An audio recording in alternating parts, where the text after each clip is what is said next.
ማህሌት አሁን ላይ ወደነ ብሩክ ጋር በድጋሚ እነሱን ለማጥቃትም ሆነ እነሱን አሁን ላይ እንደዚህ ለማሰቃየት ተመልሳ ብትመጣ አይገርመኝም። ምክንያቱም ውዶች ባለፈው እንግዲህ አሪፍና ተገቢ የሆነ ቅጣትን አልተቀጣችም። ለዛም ነው እንግዲህ ዛሬ ላይ በድጋሚ መጣ ልክ እነሱን ለማጥቃት እንደውም ደግሞ እነሱን ለመጣል በድጋሚ የመጣቸው። እናም አሁን ላይ እንግዲህ እንደተመለከታችሁ ከካሌብ ሞሲሳ ጋር ሆነ እነሱን ለመጣልና እንዲሁም እነሱን ለማጥቃት ያደረገችው ጥረት ያለውን ነገር ተመልክታችሁታል። መድብል በባለፈው እንዳያችሁ ከዝና ጋር አንድ ላይ ይዟት ምንም ነገር ሳይነካት ምንም ነገር ሳይቀጣት እንዲሁም ምግብ ራሱ ከዝና ለይቶ እየሰጣት ያለው ለሷ ነበረ እና አሁን ከዝና በበለጠ እሷ ነበረች እንደውም ሰውን ያስቀየመችው ሰውን ከሚባለው በላይ የጎዳችው። እንግዲህ እነ ብሩኬን ቤተሰብ እንግዲህ እሷ ነበረች የጎዳችው። ግን ብሩክ ደግሞ ያው ሞገስ ይሄ መድብል ያንን ነገር ሴት ነች በማለትም እንግዲህ ያው በእርግጥም ትክክል ነው። ለሴት ልጅ ላለው ክብር የተነሳ ነው እንደዛ ለሷ ለየት ያለ እንክብካቤና እሷን ሊጎዳትም ያልቻለበት ምክንያት ለዚህ ነው። እናም እንግዲህ አሁን ዛሬ ላይ በዛን ጊዜ እንግዲህ እንደዛ አድርጎ ስለተለቀቀች ብቻ ዛሬ ላይ በድጋሚ መጣ እንግዲህ ያይናቸውን ብሌን ምሳሌን ለመንጠቅ እንትን እያለች ያለው። እናም ባለፈው እንደተመለከታችሁት እንግዲህ ከምሳሌ እንግዲህ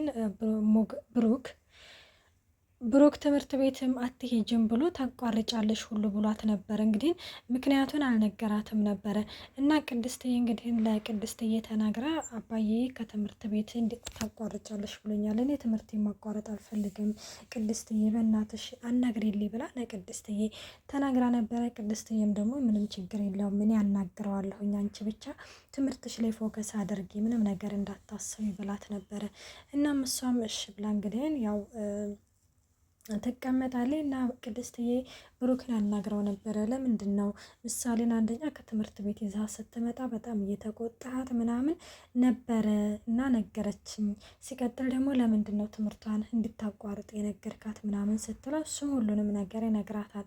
እና ማህሌት በድጋሚ ከካሌብ ጋር መስራት ጀምራ ምሳሌን ለእንደዚህ ሁኔታ ልትነጥቀን ነው ምናምን አንተ ቆይ ይህን እንድታወቅ ስትለውም መድብል እዛ ከካሌብ ጋር የሚሰራው ሰው እንግዲህ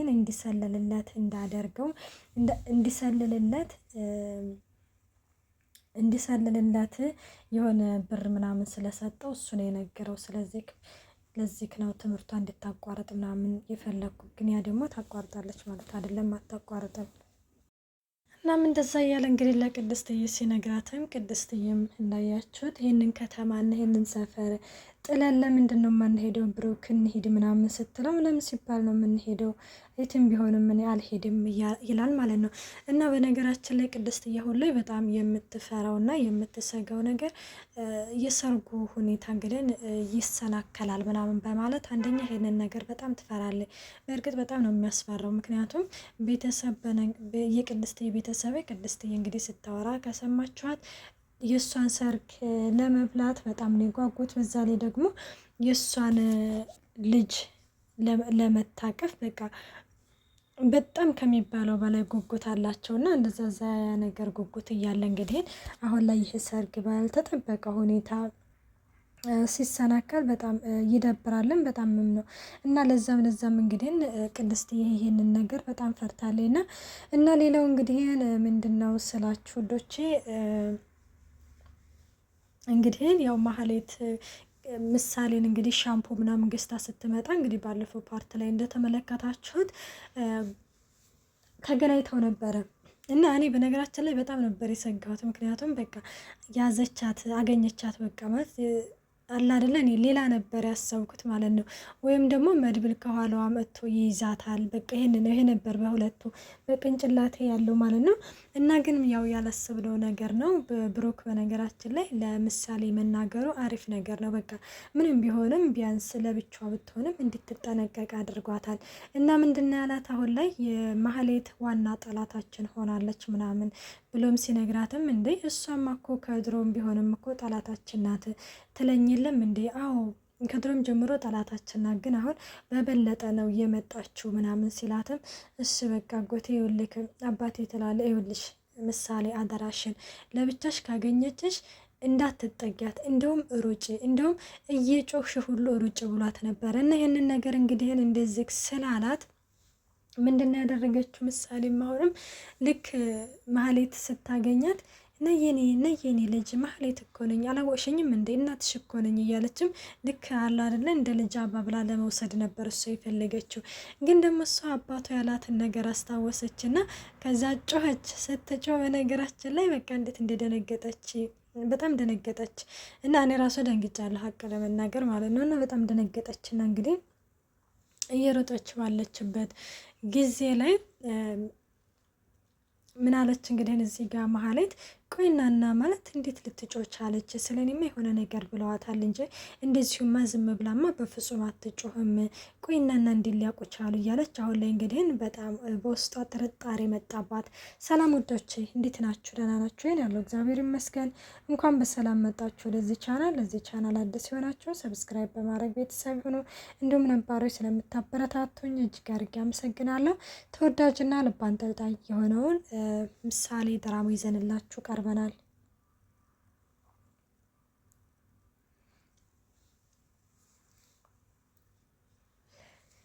እና እኔ ማህሌት እንደዛ ብላም እንዴት ሊያውቁ ቻሉ ብላ እንግዲህ ስትጠራጠር ስመለከታት ታሬን የጠረጠረችው መስሎ ነበረ። ታሬ በባለፈው እንደተመለከታችሁ ከመድብል ጋር ሲያወራ ነበር እና እንግዲህ ከመድብል ጋር ሲያወራ የዛን እንግዲህ ሁሉንም ነገር ሰማች አወቀች ምናምን ብዬ ነበር። ግን ዛሬ ላይ ከንግግሯ ስንመለከተው ግን እሷ ምንም ነገር እንዳላወቀች እና እንዲሁም ነገር ምንም ነገር እንዳልሰማች ነው እየተረዳ ነው ማለት ነው።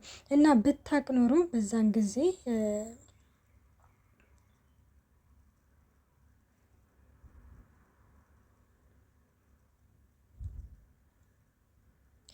የዛኔ እንግዲህን ብታቅ ኖሮ ማለት ነው የሆነ ነገር ማለት እሱን ነው ብላ ትጠራጠር ነበረ። ግን አሁን ላይ እሱ እንዳልሆነ ማለት የሆነ ማን ነው ብላ እንግዲህን በውስጧ ሌላ ጥርጣሬ ነው እንጂ የመጣባት ታሬ አልመጣባትም። እና ምሳሌ እንግዲህን እንደዚህ ቤት ጠፍታባቸው ብሩክና ቅድስትዬ እንግዲህን እየፈለጓት ነበረ። እና ቆይ ወዲህ ሄደች ይባላል አሁን እኮ እዚህ ነበረች እያሉ ነበር እነሱ አሁን ላይ ስለ ሰርጉና እንዲሁም ደግሞ ስለ ምሳሌ ትምህርት እንዴት ማካሄድ እንዳለባቸው እንዴት ትምህርት ቤት ወስደው እንዴት ማምጣት እንዳለባቸው እያወሩ ባሉበት ጊዜ ላይ ነበረ እሷም ሳትናገር የወጣቸው። እና ብሩክም እንግዲህ በጣም ይረበሽና ቅድስት እያገኘሻት ምናምን ሲላት አረ የለችም እንዲህ ቆይ አሁን እኮ እዚህ ነበረች ቆይ ወዴት ሄደች ምናምን ይባላል እያሉም እንግዲህ በጣም ይጨነቃሉ። እና ግን በሩ ግን የሆነ ክፍት ነበረ በሩ ሲልም ብሩክም ምን አዎ ክፍት ነበረ በቃ ስለዚህ እዛለት ወታ ነው ሲሉም በቃሽ ምንድነው እዚህ የምንጠብቀው ቅድስትዬ ወጥተን እንፈልጋት እንጂ ብሎ እንግዲህ ወጥተው ሊፈልጓት ሲሉ ምሳሌ ትመጣለች ማለት ነው። እና ምሳሌ ስትመጣ ቆይ አንቺ ሄደሽ ነው ምናምን ሲላትም ማህሌትን መታጠፊያው ጋር እንዳገኘቻት ምናምን ይነግራታል። እና ስትነግረው እንግዲህን ጭራሽ በሬ ድረስ መጣች ማለት ነው። ጭራሽ እዚህ እንደዚህም ተዳርሰናል እንዲህ እያለም እንግዲህ ብሩክም በጣም ይናደዳል ከሚባለው በላይ እንዴት እንደዚህ ታደርጋለች? እንዴት በሬ ድረስ ትመጣለች? ምን ያህል ነው የተናናቅ ነው? እንዴት ነው የተናናቅ ነው ስትያለም በቃ ምሳሌ ቅድስት የምሳሌ ነጃት ምናምን ብሎም እሱም ወደ ማህሌት ሊሄድ ሲል ቆይ አንተ ለምንድን ነው ልጅቷን የምታጨናንቃት? ለምንድን ነው እንደዚህ የምታደርገው ምናምን ትላለች። ምን ማለት ነው ለምንድን ነው የምታጨናንቃት ማለት? እሷ እኮ በሬ ድረስ እኮ መታለ የሆነ ነገር አድርጋትስ ቢሆን አረ ብሩክ በእናትህ ተረጋጋ ትበይ ቅድስትዬ የሆነ ነገር አድርጋ ቢሆንስ ምን ነበር የሚወጣኝ? ምን ነበር የሚበጀኝ? እያለም እንግዲህ በጣም ከሚባለው በላይ ሲናደድ ተመልክተነዋል ማለት ነው።